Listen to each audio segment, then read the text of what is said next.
Hello everyone, welcome to our channel. இன்றைக்கி நாம் வீட்டிலேயே பியூராக கோகோனட் ஆயில் எப்படி செய்கிறதுன்னு தான் பார்க்க போகிறோம். இது எந்த மில்லுலேயும் கொடுத்து அரைக்காமல் ஃபுல் ப்ராசஸும் வீட்டில் எப்படி செய்கிறதுன்னு தான் பார்க்க போகிறோம். இதுக்கு தேவையான தேங்காவை எடுத்து சின்ன சின்னதாக கட் பண்ணி நம்ம ஆஸ் யூஷுவல் வீட்டுக்கு தேங்காய் பால் செய்வோம்ல, அதே ப்ராசஸ் தான் இப்பயும் செய்ய போகிறோம். நான் கொப்பரை தேங்காய் யூஸ் பண்ணியிருக்கேன். நீங்கள் நார்மல் தேங்காவையும் யூஸ் பண்ணலாம். நான் இப்போ தேங்காவை ஸ்மால் பேட்சாக யூஸ் பண்ணி தேங்காய் பால் எடுக்க போகிறேன். நீட்டான ஒரு முஸ்லீன் கிளாத்தில் போட்டு நான் வடிகட்டி எடுத்துக்க போகிறேன். நான் ஒரு 8 தேங்காய் யூஸ் பண்ணியிருக்கேன். 8 தேங்காயையும் ஸ்மால் பேட்சாக கிரைண்ட் பண்ணி வடிகட்டினா எனக்கு இந்த கிளாஸ் பவுல் ஃபுல்லாக வரும். நீங்கள் கடையிலேருந்து டைரெக்டாக வாங்கிட்டு வந்த தேங்காவை யூஸ் பண்ணியும் செய்யலாம். நான் கொப்பரை தேங்காய் யூஸ் பண்ணியிருக்கேன். என்ன டிஃப்ரென்ஸ் வரும்னா மைட் பி ஸ்மெல் வேறையே வரலாம். நான் இந்த தேங்காயில் யூஸ் பண்ணுறப்ப அந்த ஃப்ளேவர் ஆஃப் கோகோனட் ஆயில் காய்ச்சிறப்ப வீடு ஃபுல்லாக அந்த கோகோனட் ஸ்மெல் இருந்தது, ஆயில் ஸ்மெல் இருந்தது.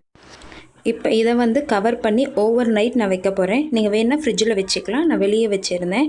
நெக்ஸ்ட் டே மார்னிங் பார்க்குறப்ப உங்களுக்கு தண்ணி எல்லாம் அடியில் போயிட்டு மேலே வெண்ணெய் டைப்பில் ஒரு லேயர், ஒரு திக் லேயர் ஃபார்ம் ஆகிருக்கும்.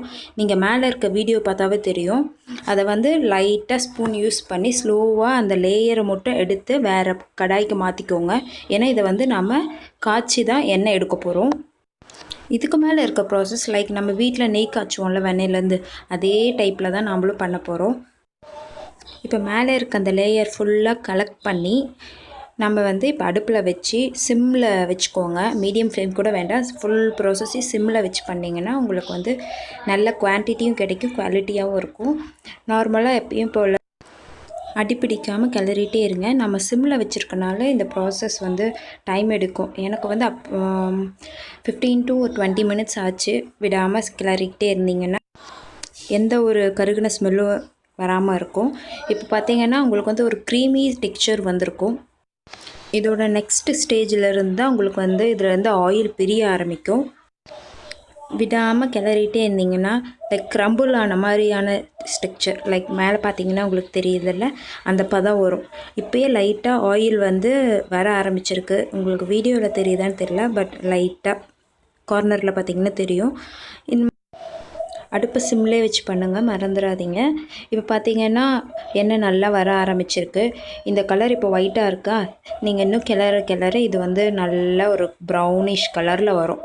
அந்த டைமில் தான் நம்ம ஃபுல் ஆயிலும் நம்மளுக்கு கிடச்சிருச்சு அப்படிங்கிற அர்த்தம். பாருங்கள் எப்படி பாயில் ஆகிட்டுருக்கு. நான் உங்களுக்கு காமிச்சிட்ருக்கேன்ல, ஜஸ்ட் லைக் அந்த ஒயிட் கலரெல்லாம் சின்னதாகிட்டு அதை கிளறிட்டே இருந்தீங்கன்னா உங்களுக்கு இது கிடைக்கும். இப்போ கலர் லைட்டாக ப்ரௌன் கலரில் சேஞ்ச் ஆகுது. எவ்வளோ ஆயில் மேலே சேர்ந்துருக்குன்னு உங்களுக்கு தெரியுதா? இப்போ நல்லா ப்ரௌன் கலரில் ஆயிடுச்சு. இதுதான் கரெக்டான ஸ்டேஜ். நீங்கள் ஆஃப் பண்ணி வச்சுடுங்க. இது ஃபுல்லாக ஆறுனதுக்கப்புறம் நீங்கள் வேறு கண்டெய்னரில் ட்ரான்ஸ்ஃபர் பண்ணிக்கோங்க. எதையும் போட்டு மூடி வைக்காதீங்க. மூடி வச்சிங்கன்னா அந்த ஹீட்டுக்கு ஆவி பட்டு உங்களுக்கு தண்ணி விட்டுடும் எண்ணெயில். அதனால் எதையும் மூடி வைக்காமல் நல்லா நீட்டான ப்ளேஸில் ஓப்பன் ஏர்லேயே வச்சுருங்க. ஆறுனதும் வடிகட்டி எடுத்தால் சுத்தமான நல்ல வாசமுள்ள தேங்காய் எண்ணெய் ரெடி. தேங்க்யூ ஃபார் வாட்சிங்.